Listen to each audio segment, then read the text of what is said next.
পুপু chowmein.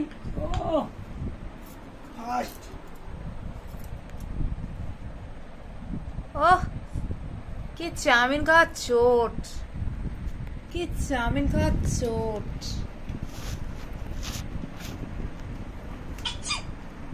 ঠিক আছে তোকে দেখতে হবে না, তুই চাউমিন খা।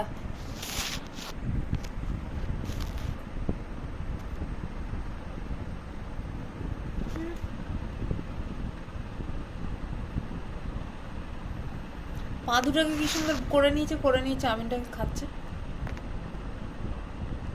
কান দিয়ে শুনছে আবার সেই অ্যান্টেনার মতন এদিকে এদিকে এদিকে এদিক করছে। পুপু বুবা পুপু বললে আবার কানটাকে এদিকে ঘোরায়। পুপু